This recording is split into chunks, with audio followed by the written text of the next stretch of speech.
છેલ્લે આ સિંહ હતો. અને આ લુપ્ત કેમ થયો? ગીર સિવાય બીજા બધા વિસ્તારોમાંથી કાળક્રમે જે લુપ્ત થયો સિંહ એ એક તો આપણા માણસોનું અતિક્રમણ, પછી એના પરિસરનો નાશ થતો ગયો, વન્યપ્રાણી સંરક્ષણ ધારો, ત્યાર પછી સિંહ ઉપરાંત બીજા વન્ય પ્રાણીઓને પણ આમાં સંરક્ષણ મળ્યું. અને છેલ્લે 2025માં આ આંકડો સિંહનો 891 ઉપર આપણે પહોંચાડ્યો. વન વિભાગ, સૌરાષ્ટ્રના લોકોની સહભાગીદારીથી અને અન્ય સંસ્થાઓની સહકારથી આપણે આ કક્ષાએ પહોંચ્યા છે. કાળક્રમે વધતો ગયો. લગભગ 1985-1990માં જે સિંહ થઈ હતી એ 1700 ચોરસ કિલોમીટર વિસ્તારમાં થઈ હતી, કારણ કે ત્યાં સુધી હતો. એ વધતો 2010માં લગભગ 13,000 ચોરસ કિલોમીટર થયો. 2015ની અંદર એ પહોંચ્યો લગભગ 15,000 ચોરસ કિલોમીટર. 2020માં 31,000 ચોરસ કિલોમીટર સુધી વિસ્તર્યો અને 2025માં એનો જે વિસ્તાર કહેવાય સિંહ લેન્ડસ્કેપ, એનો લાઈવ લેન્ડસ્કેપ એ 35,000 ચોરસ કિલોમીટર સુધી એ ગયો છે. આટલા જિલ્લાઓમાં સિંહ 11 જે જિલ્લા છે, જુનાગઢ, ગીર સોમનાથ, અમરેલી, બોટાદ, પોરબંદર, જામનગર, રાજકોટ, ભાવનગર, મોરબી, દેવભૂમિ, દ્વારકા અને સુરેન્દ્રનગર, 11 જિલ્લામાં જે છેલ્લી ગણતરી થઈ એમાંથી 7 જિલ્લામાં સિંહ મળ્યો છે, ગણાયો છે. બાકીના 4 જિલ્લામાં સિંહ, એટલે એ એટલા માટે લીધા કે એ ત્યાં જઈને પાછો આવી ગયો. સિંહના જ્યાં પગલા પડે ને ત્યાં એનું રાજ્ય કહેવાય એવું છે. જ્યાં સિંહ ખડક પર બેસે ને તો એ સિંહાસન કહેવાય. સિંહ ખડક પર બેસી જાય તો એ સિંહાસન કહેવાય. એટલે એમાં પર્યાવરણ અને જાનવરોની વાત કરી છે. તો ઇસ્લામમાં સિંહ વિશે શું કીધું? કારણ કે આમ તમે જુઓ તો સિંહનો મૂળ વિસ્તાર તમે જુઓ એ આખો ઇજિપ્ત, સાઉદી અરેબિયાની, બરાબર. નેક્સ્ટ,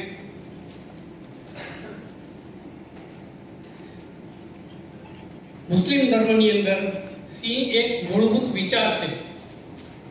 એનામાં હિંમત છે, એનામાં તાકાત છે અને એનામાં એક અદ્ભુત બળ એવું કીધું છે. નેક્સ્ટ, એવું કહેવાય છે મક્કામાં એક બહુ ભેદી અવાજ સંભળાયો અને એ અવાજ ને સિંહની ગર્જના સાથે સરખામણી કરી છે ઇસ્લામ. અને મોહમ્મદ સાહેબનો જે એમના સન-ઇન-લો અને ભત્રીજો હતો એ સિંહનો ભગવાન તરીકે ઓળખાતો હતો અને એક સિંહના માથાવાળો જે દૂત હતો એ અલ્લાહના સિંહાસનમાં હતો. નેક્સ્ટ,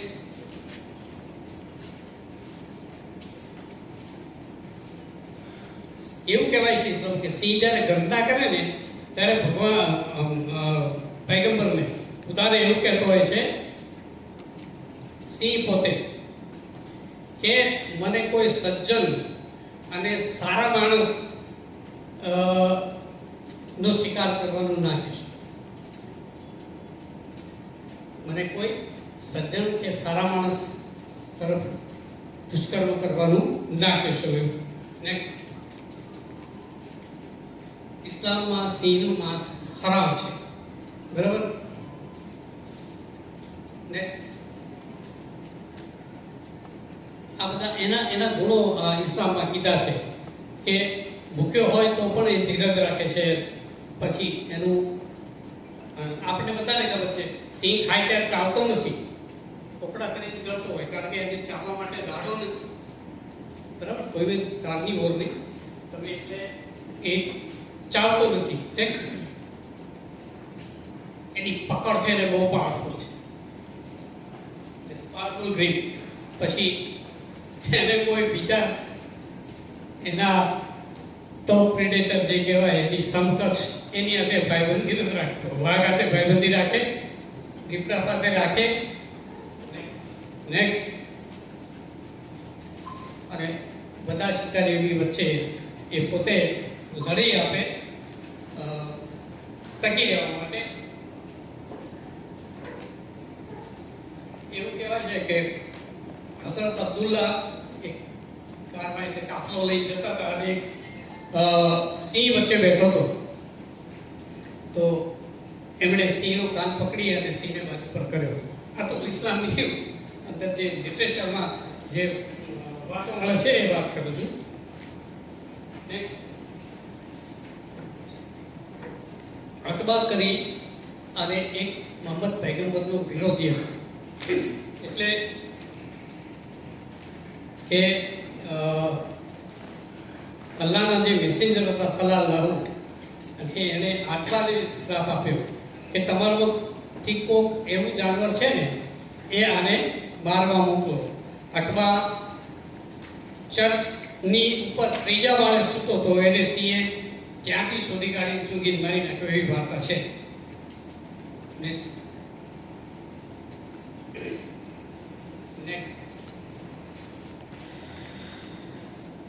છેલ્લે એવું કીધું કે તમને ક્યાંય સિંહ મળે ઇસ્લામમાં અને સિંહની બીક જો લાગે ને તો આ દુઆ તમે પડજો. એવું કીધું કે હે અલ્લાહ, તમે મારી સિંહ અને સિંહના માથા અને ભરૂથી મારું રક્ષણ કરજો. આ દુઆ પડવામાં આવે. નેક્સ્ટ, ક્રિશ્ચિયન બાઇબલમાં 150 વખત સિંહનો ઉલ્લેખ કરવામાં આવ્યો છે બાઇબલની. તો મેં જે વાત કરી કે હિન્દુ સંસ્કૃતિ અને ક્રિશ્ચિયન સિંહની બાબત જ્યારે આવે ત્યારે સમાન. અને ક્રિશ્ચિયાનિટીમાં એક મસીહા તરીકે અને એક પુનર્જીવન માટેનું એક સિમ્બોલ ગણવામાં આવ્યું છે સિંહને. અને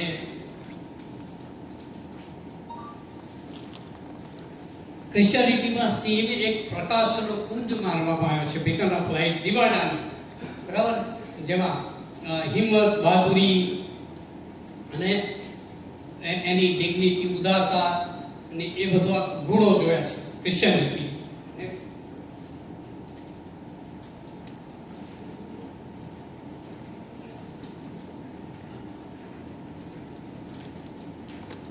જુડાનો જે સિંહ હતો એ એવું કહેવાતું કે એ માણસનું ભાગ્ય નિર્ધારિત કરે છે. નેક્સ્ટ,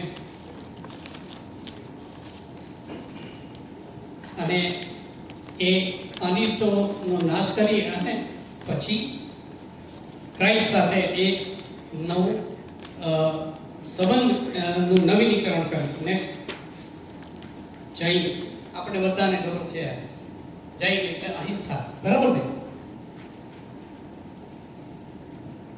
નેક્સ્ટ, જૈન મહાવીર સ્વામીએ કહ્યું હતું કે પાણીને ઘીની જેમ વાપરો. ઉત્તરાખંડની વાત થઈ ગયો. મહાવીરને પણ પોતાએ સિંહનું સિમ્બોલ હતું. નેક્સ્ટ, અને દરેક તીર્થંકર જે 23 તીર્થંકર થઈ ગયા જૈનમાં, એમાં કોક ને કોક તમે જુઓ જેમ આપણા દેવી દેવતાઓ અલગ અલગ જાનવર સાથે જોડાયેલા છે ને, એમ આ તીર્થંકર પણ સાપ સાથે, હાથી, વાંદરો, મગર, ગેંડો, હરણ, બકરી, આની સાથે જોડાયેલા છે તીર્થંકરો દરેક. નેક્સ્ટ, જે વસ્તુ હિન્દુમાં કીધી, ક્રિશ્ચિયાનિટીમાં કીધી, ઇસ્લામમાં કીધી, બધે આ જ વાત આવે. તમે જો જૈનિઝમ લાયન સિમ્બોલાઇઝિસ કરેજ, હિંમત, સ્ટ્રેન્થ, શક્તિ અને રક્ષણ. નેક્સ્ટ,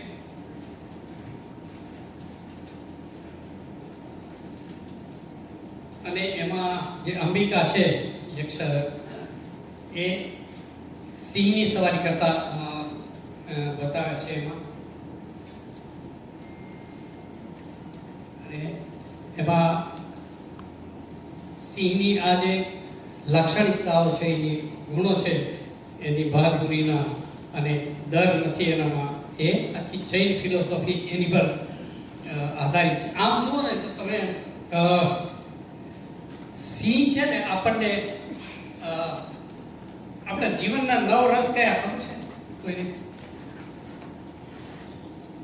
જીવન આખું નવ રસ પર ચાલે. કયા?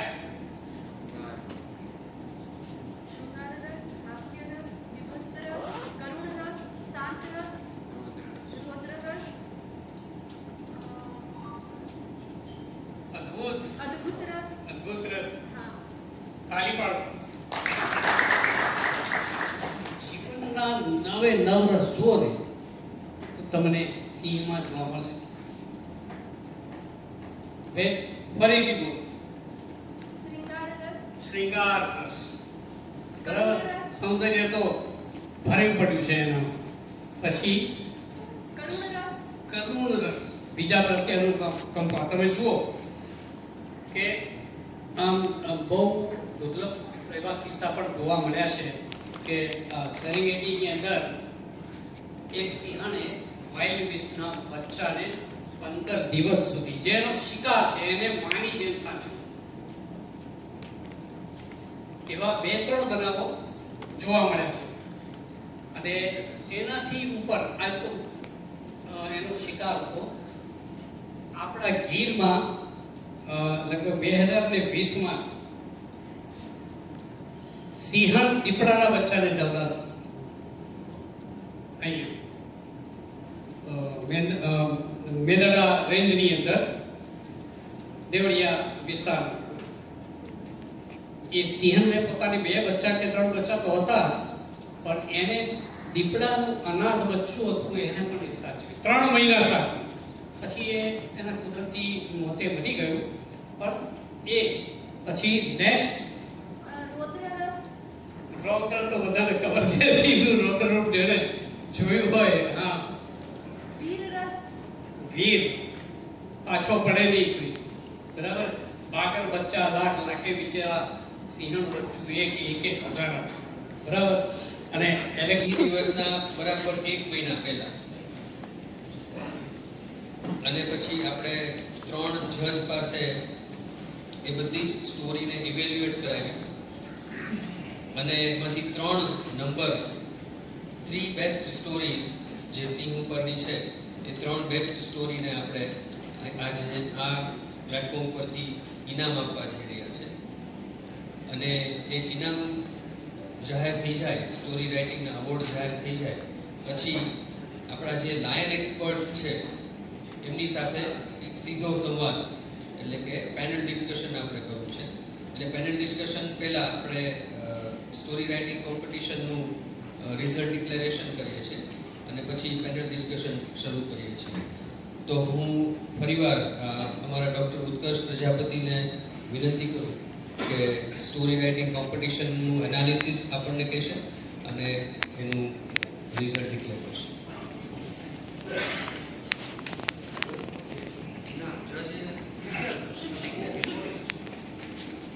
कार्यक्रम की इस श्रृंखला में पुनः आपका स्वागत. स्टोरी राइटिंग कंपटीशन में हमारे पास देश भर से स्टोरीज आई थी, जिनमें से ज़्यादातर स्टोरीज गुजरात, राजस्थान, कर्नाटका, तमिलनाडु और पश्चिमी बंगाल से थी. इन स्टोरीज को लिखने वाले प्रतिभागी students, teachers, conservationist, engineer, naturalist, photographer और भिन्न अलग एज ग्रुप के थे. हमने 3 बड़ी थीम रखी थी. पहली थीम थी land of lions, stories from Saurashtra. સોરઠના વિસ્તારમાં સિંહોની વાતો. Living with lions, stories of coexistence. સિંહ સાથે સહજીવન દર્શાવતી વાતો. Cultural significance of lion in Gujarat. સિંહનું આપણી સંસ્કૃતિમાં મહત્વ.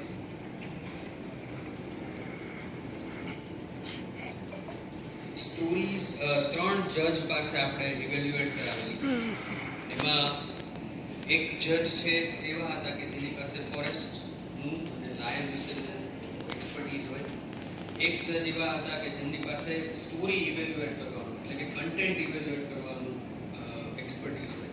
અને એક જજ એવા હતા કે જે ઓવરઓલ જે એનું આઉટકમ છે, ઓવરઓલ જે એનો પ્લોટ છે એ ઇવેલ્યુએટ કરે. એવા 3 જજીસ પાસે આપણે સ્ટોરી મોકલી અને ત્રણેય જજે રેન્ક આપી અને બેસ્ટ 3 સ્ટોરીઝ પસંદ કરીને આપી. આપણા જે પ્રથમ જજ હતા એ શ્રી રમેશ કટારા, આરડી કટારા સાહેબ, કે જેઓ નિવૃત્ત વન અધિકારી, ડેપ્યુટી કન્ઝર્વેટર ઓફ ફોરેસ્ટ છે અને આ વિસ્તારમાં લાયન લેન્ડસ્કેપમાં એમણે પાયાથી લઈને છેક ટોપ સુધી કામ કરેલું છે. તો કટારા સાહેબનો અત્યારે યુનિવર્સિટીથી ખૂબ ખૂબ આભાર માનું છું સાહેબ, કે ખૂબ જ ટૂંકા સમયમાં અને પૂરેપૂરો ન્યાય આપીને તમામ સ્ટોરીને ઇવેલ્યુએટ કરી. અમારા બીજા જજ હતા અમારા ઇંગ્લિશ ડિપાર્ટમેન્ટના અસિસ્ટન્ટ પ્રોફેસર ડૉક્ટર રૂપા ડાંગર, કે જેઓ એ સ્ટોરી કન્ટેન્ટ અને પ્લોટિંગ ઉપર ઇવેલ્યુએશન કર્યું. તો આ તકે હું અમારા સેન્ટર તરફથી ડૉક્ટર રૂપાબેનનો પણ ખૂબ ખૂબ આભાર માનું છું. મેડમ આપણી વચ્ચે આજે નથી, હમણાં લગભગ આવે છે. એવું કીધું કે હું ટ્રાય કરું છું પહોંચવાની, તો મેડમનો પણ આભાર માનું છું. અને અમારા ત્રીજા જજ હતા યુનિવર્સિટીના સોશિયોલોજી ડિપાર્ટમેન્ટના આસિસ્ટન્ટ પ્રોફેસર ડૉક્ટર પરાગ દેવાણી. તો પરાગભાઈએ પણ ખૂબ જ ઓછા સમયમાં તમામ સ્ટોરીને શાંતિથી વાંચી ઇવેલ્યુએટ કરીને મને સ્કોરશીટ મોકલી છે. પરાગભાઈ પણ આજે આપણી સાથે અત્યારે નથી, પણ કાલે આપણને મળશે પરિવાર. તો પરાગભાઈનો પણ હું યુનિવર્સિટી અને CWCS વતી ખૂબ ખૂબ આભાર માનું છું.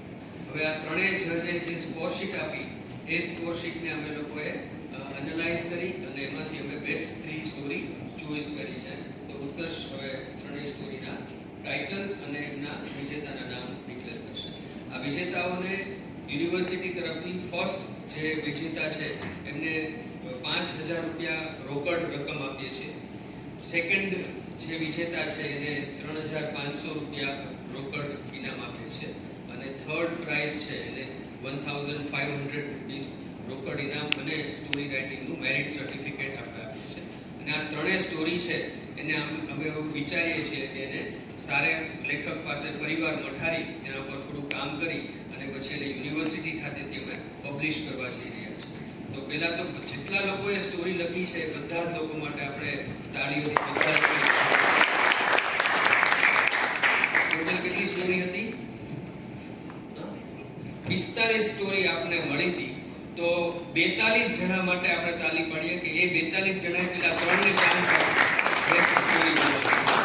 તો આ આપણો તાળીનો ગડગડાટ છે 42 જણા માટે છે કે જે 42 જણાએ ભેગા થઈને પેલા 3 જણાને પેલો બીજો ત્રીજો આવવા માટે ચાન્સ આપ્યો છે.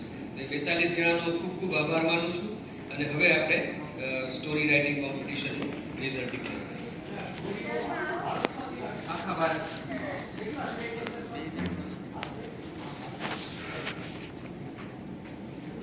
સ્ટોરી છે ગુજરાત, રાજસ્થાન, કર્ણાટક, તમિલનાડુ અને વેસ્ટ બેંગોલ. આ 5 રાજ્યોમાંથી આવી છે. અને સ્ટોરી લખવામાં નાનામાં નાની એજ હતી, એજ અલગ અલગ એજ ગ્રુપમાંથી હતી અને અલગ અલગ સ્ટેક હોલ્ડર્સ હતા. એવું નથી કે ખાલી વિદ્યાર્થીઓએ સ્ટોરી લખી હોય. ઘણા લોકો એવા હતા કે જે લોકો શિક્ષણના ફિલ્ડમાં જ હતા, એ લોકો પણ વાત રાખી છે. અને સબ્જેક્ટ ખાલી લાઈફ, ખાલી સી ઉપર 45 સ્ટોરી છે કે તમને વાંચવા પણ આપીશ બધી. પણ લઈ શકો.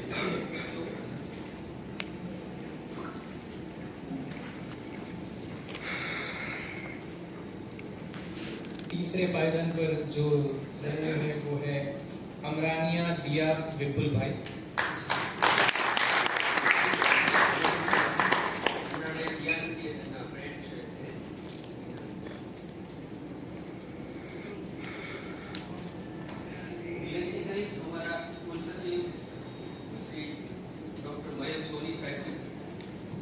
કે આ વિજેતાને પુરસ્કાર, સર્ટિફિકેટ અને CWCS નો બેજ એનાયત કરશે.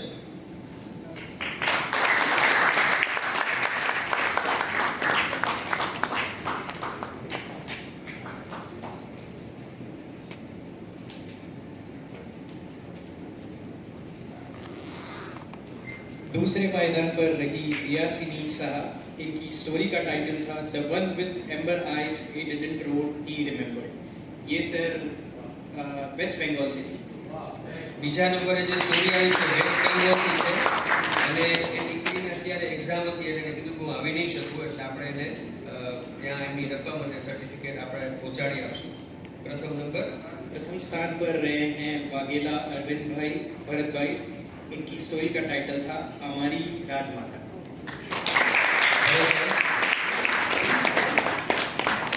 His from Bhavnagar.